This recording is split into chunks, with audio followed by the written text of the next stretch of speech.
Before I get started, can I just invite everyone to join me in 30 seconds of mindful silence, and then after that I'll get right into the town hall. Thanks.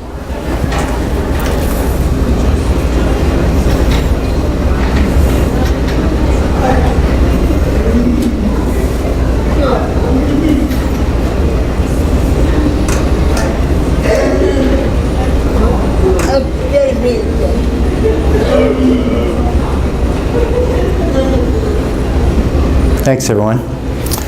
Okay, so as I said, we're going to do things a little bit differently. I just want to go over the order of events for the town hall. We're going to start with updates from me, and then we're going to take a break, and then we're going to welcome questions, and questions can come in two formats today.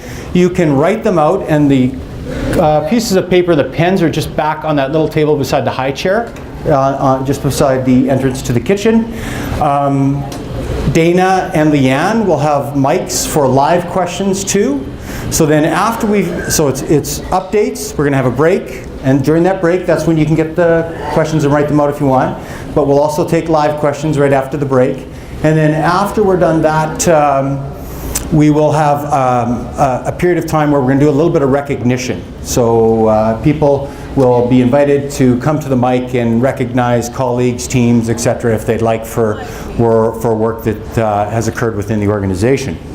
And then we have today 4 people to be interviewed, and they're in our front row here, and I'll introduce you individually to them towards the end of the town hall. Okay, so to begin with, we are 2 years away from completing our strategic plan. 36 individuals have transitioned to the community so far. We are, just to remind everyone, our end goal is to support 115 people here at River Road, and every one of those individuals would have a private room. What will we be doing? And that was actually one of the questions that came in already. What's St.Amant going to look like? We know that we're not going to be a developmental center anymore. We're going to transition to a healthcare center, and we're going to provide support to people who have complex medical needs. The term the WHO uses, complex continuing care. We're going to provide palliative care to both kids and adults, as we do right now. We'll continue to provide medical respite, and we'll also provide specialized behavioral care to specific individuals. Now, I can't tell you today exactly how many beds would be allocated to each one of those services, but those are the functions that we're going to play in the future. And then we've already talked to you about that the mission criteria for people when they come in is not that we welcome you forever, but we welcome you for the time that you need our services. And then our goal for the majority of people would be to help them transition back to the community. The conversation that St.Amant's been having with our funders for a long time is that we have never had enough staff to provide the level of care that we need to for the people here. So just again to remind people, the reason why we saw the need to transition people, there's a few different reasons. One is there's lots of people here that were ready to move to the community and we're waiting for a long time. So we're helping them achieve their goals. They're moving to settings where they can have their needs met with higher ratios of care and be more active members of their community. But the people who remain here will benefit from the same number of staff, in essence, that we've had all along, because we're not giving money back to the Winnipeg Regional Health Authority. And the reason we're not giving money back is because we're saying to our funders, we're saying to our community, we have been shortchanged. The people here have been shortchanged for years. And we've been asking staff to do unrealistic jobs here. So when we reach 115, we'll have private rooms. People will have private rooms. They'll have more access to recreation. There will be more outings. When family come, there will actually be places where they can have a private visit. We want to make meal times better. We want people not to ever have to eat alone here, so hopefully staff can join people when they're having meals, and or volunteers can participate. So we're really talking about making substantial changes to how we provide care within River Road as we move along our journey. Now, in order to get there, it just doesn't happen. We know that we've now realized kind of a tipping point with 36 people moving, and a number of people plan to move in the next couple of years. We're not far away from getting to that 115. So the conversation we want to start, and it's starting here today with this invitation, that over the next 6 months to 1 year, we will be talking to people throughout the organization, but for the most part to the people at River Road who work at River Road, and we're going to be asking you, what do you think we need to do to get to that 115, and how will that change? And I'll give you an example. After the last town hall, I had one of our resident assistants come up to me, and she kind of came at me abruptly, and I thought, oh, I'm going to get and she said, John, I just want you to know that I used to have to bath 7 people in the morning and get 7 people ready, and now I have 4. And what that means is that the 4 people that I look after now get a much better care. They get more personalized care from me.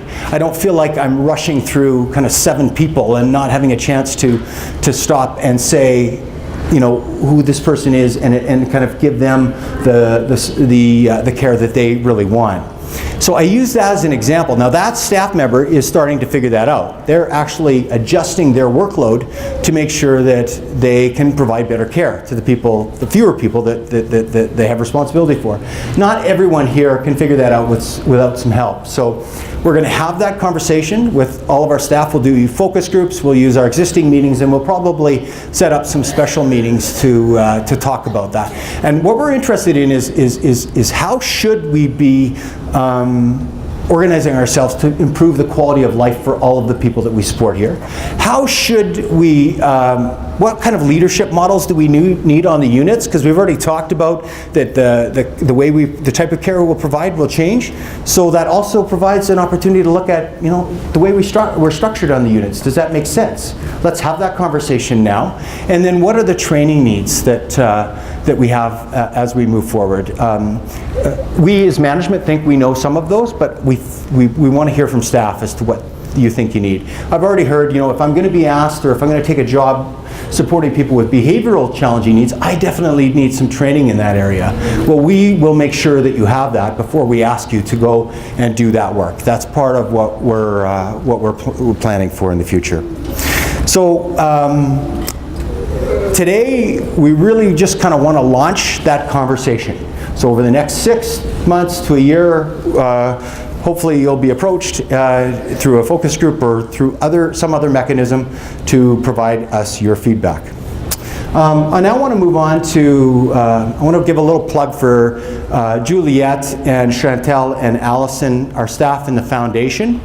And what I want to say is that the FM Cafe and the Leisure Guide, I think everybody here knows that they're all funded through the foundation. They're not funded using government dollars. And that the renovation that we're doing, the $1.4 million renovation we're doing to 3 West right now, that's all foundation money. And so I want to thank them for all of their hard work, and I want to thank all of you and our volunteers who actually contribute to our foundation every day. So thank you very much.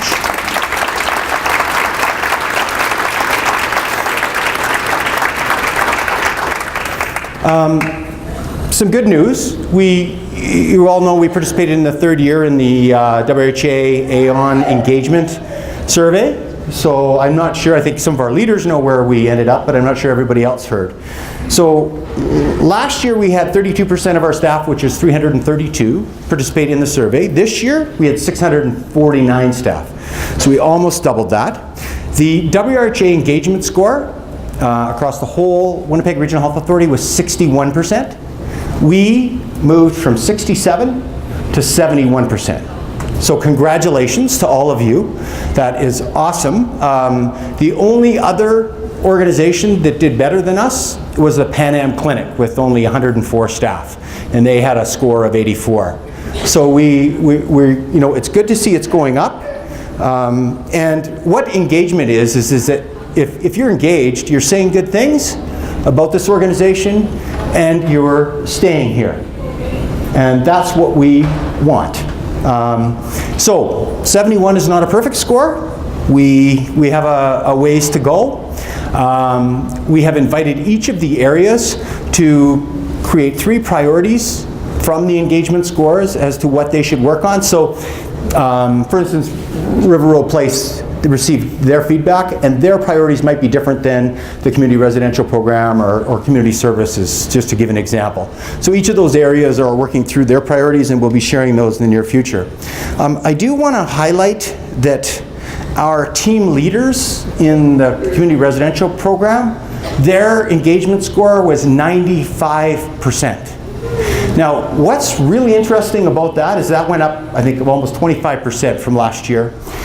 We asked our team leaders, our coordinators worked with the team leaders, and our senior managers worked with our coordinators to deliver some pretty challenging objectives. We were managing overtime, we were managing performance, we're looking at kind of tightening up the budget.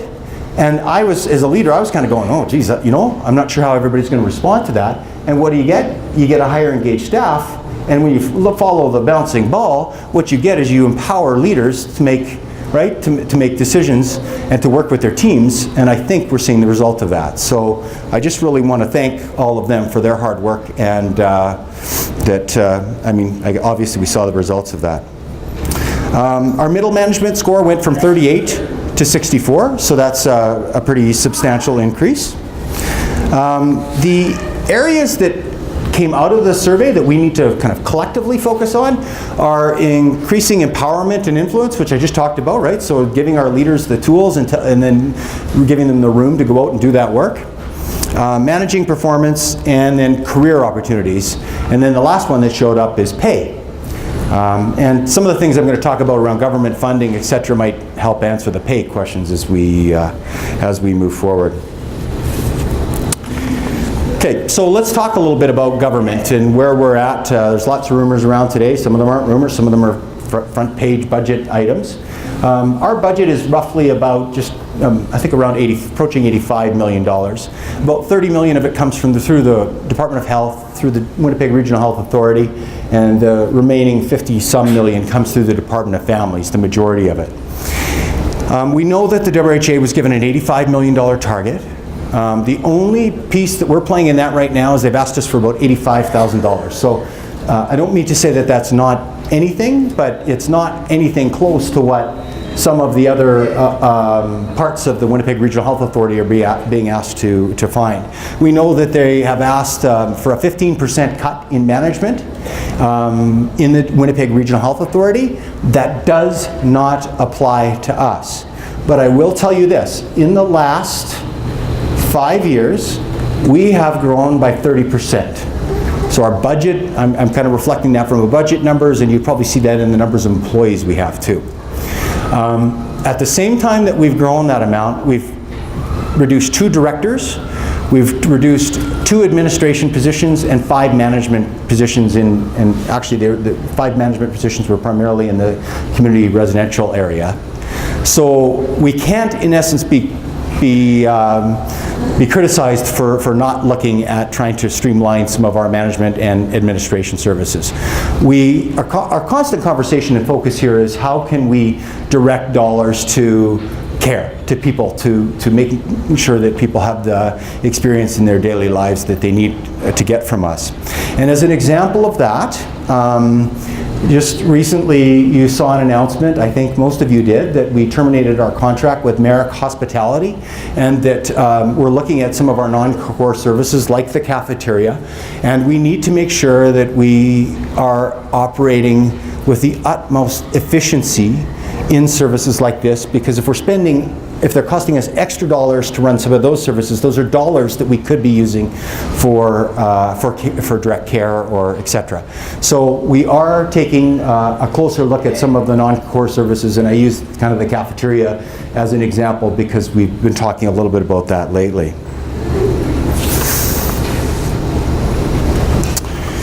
So that's a little bit of the government update. In addition to kind of managing our finances on a go-forward basis, Family Services announced in their budget that in the community living disability budget it went by $17 million. So it went from $396 million to I think $412 or $413 million. So there are, in Family Services, we actually saw a 5% increase overall in their budget. That doesn't mean we get a 5%, but we are continuing to see support for people to transition. We know that there are continuing to be people who need our help as an organization, that mom and dad or family is not there for them anymore, and we're still the service provider of choice for those individuals. So I don't see that changing drastically in the next year or two. We're also being really innovative in both the community residential program and in the community services program. We've identified a number of people who are saying that they don't want 24/7 care anymore, and they don't need it.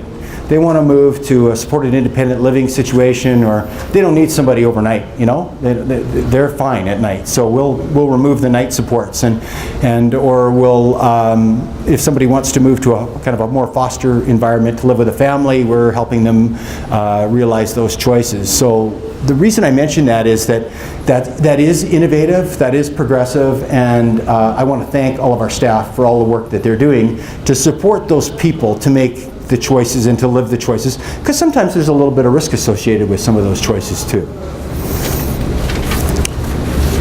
Autism Services, a little bit of an update. Over the last year, we have opened up our classrooms here.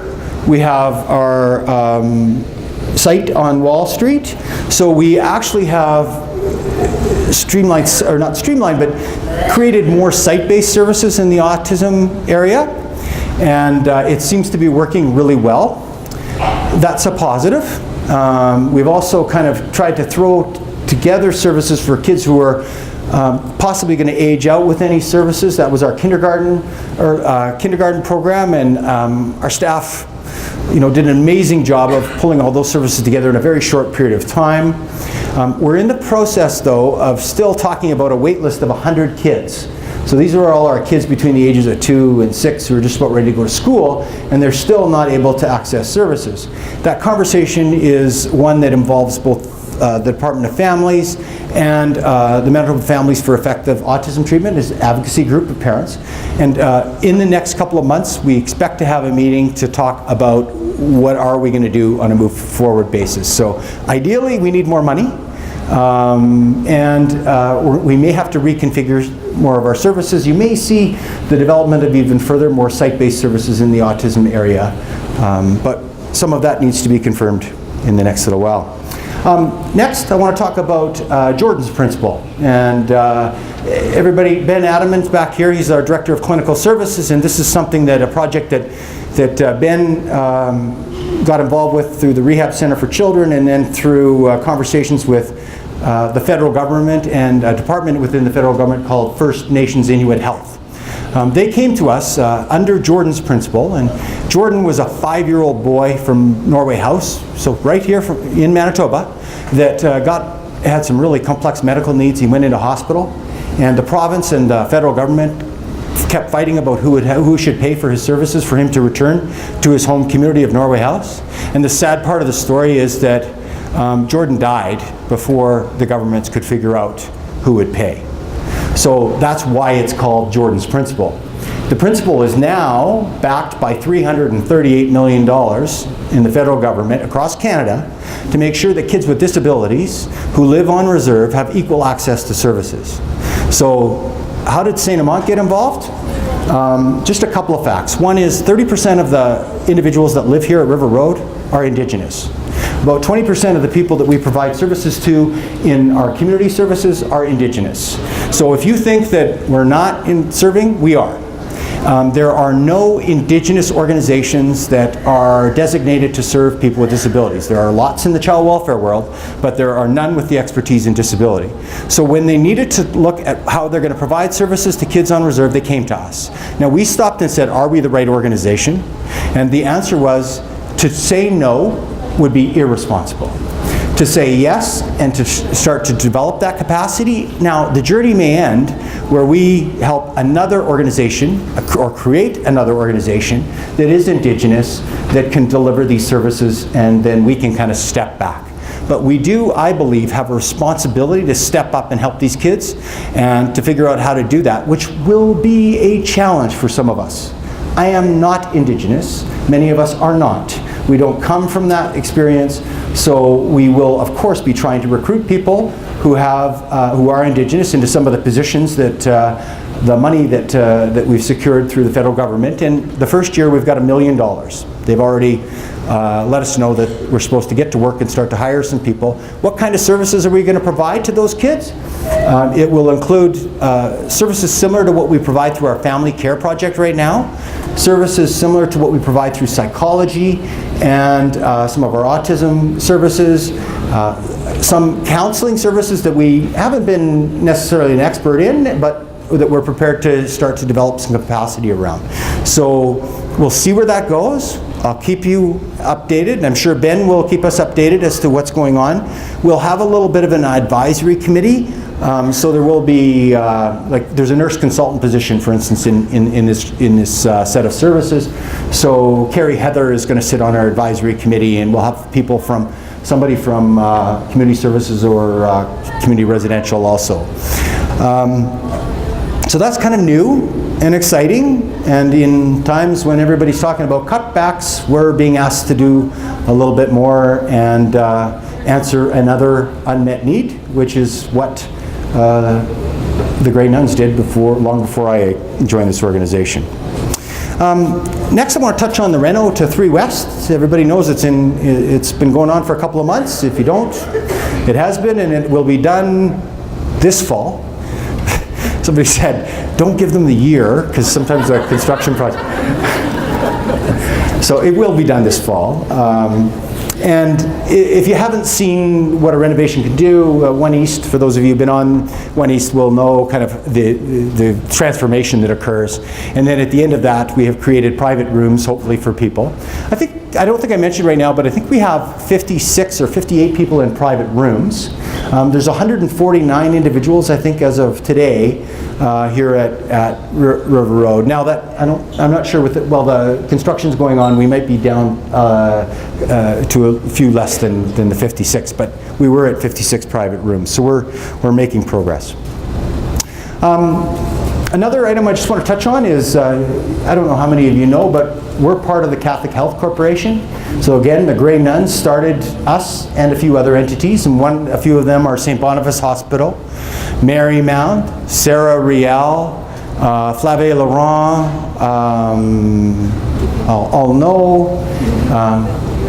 Youville, Action Marguerite, thank you very much, Taché, our neighbor here, yes. So there are a number of communities of service. We are the second biggest of them. And we've been meeting as CEOs of late and talking about how we can work and support each other on projects and as we move forward. For instance, some of the other organizations are quite small, so they need help from time to time with accounting or with HR issues or with IT issues, or even kind of coming up with a communications and media strategy. And so we're going to pitch in and try and help them out as much as possible. It's not that we haven't worked together in the past, we have, but this gives us an opportunity to work a little bit more focused. And then one of the projects that I've actually agreed to take a lead on is one called Social Enterprise. We've talked for a while that there are many people that we support and other people support in other organizations who have a disability, who need work experience or a job. We also have an economy. We have money that we spend. St.Amant spends money on cutting grass and shoveling snow in some of our homes. Why wouldn't we want the business to be one operated by people with disabilities or partnership with some entity? Why wouldn't our courier service be provided by somebody with a disability? Why couldn't we've already seen that L'Arche, which is an organization in Transcona, opened a cafeteria and kind of a food service, and so this will give us a chance through some seed money that we think we're going to maybe get from the Catholic Health Corp, I hope to get, and launch some of these projects and give people some meaningful work and jobs, and potentially the opportunity to own their own business in the future. Okay, so there will be a call out, and I already had some staff approach me. If you need some help on that, I'm willing to come forward. So I will need some help. You don't have to put your hand up right now, but you can let me know. In the area of mindfulness, I know for some, they're getting comfortable with it. I'm probably one of those people. At the beginning, I'm trying to figure it out, but now I've been to enough kind of sessions, been exposed to it, read enough about it that I'm starting to understand how mindfulness can benefit me as a leader in this organization, and how being focused and present are good qualities, and that actually even 30 years of experience doesn't necessarily give you those attributes. You actually have to work at those. So mindfulness is that intentional process of self-exploration that I get to go through and be a better leader and be a better everything in my life, I guess, if I want to do that. And so we're trying to give you the tools to do that too.